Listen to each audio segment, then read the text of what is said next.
22 বছরের রেকর্ড ভেঙে ওপেনিংয়ে হেড ও মার্সের কারিশমা। বন্ধুরা, আপনারা যদি দেখতে চান কী রেকর্ডগুলো, তাহলে ভিডিওটি শেষ অবধি দেখতে হবে। চ্যানেলটিকে সাবস্ক্রাইব করে একটা লাইক দিতে হবে এবং নোটিফিকেশন বেল আইকন দাবাতে হবে। অস্ট্রেলিয়ার দুই ওপেনার ট্র্যাভিস হেড ও মিচেল মার্স ভেঙে দিলেন দীর্ঘ 22 বছর ধরে অক্ষত থাকা এক রেকর্ড।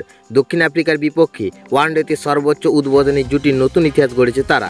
আজ রোববার 24শে আগস্ট ম্যাকেতে অনুষ্ঠিত সিরিজের তৃতীয় ওয়ানডেতে এই রেকর্ড গড়লেন হেড ও মার্সের জুটি। ম্যাচে তারা গড়েছেন অবিচ্ছিন্ন 250 রানের পার্টনারশিপ, যা প্রোটিয়াদের বিপক্ষে ওয়ানডেতে এখনো পর্যন্ত সর্বোচ্চ উদ্বোধনী জুটি। এর আগে 2003 সালে লন্ডন দ্য ওভালে বিক্রম সোলাঙ্কি, মার্কাস টেস্কোথিস দক্ষিণ আফ্রিকার বিপক্ষে করেছিলেন 200 রানের উদ্বোধনী জুটি।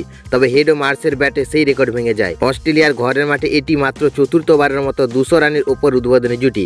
হেড নিজে এর আগে আরও দুইবার এই কীর্তি যুক্ত ছিলেন। 2017 ও 2022 সালে সঙ্গী ছিলেন ডেভিড ওয়ার্নার। এই ম্যাচে হেড মাত্র 80 বলে তুলে নেন তার সপ্তম ওয়ানডে সেঞ্চুরি।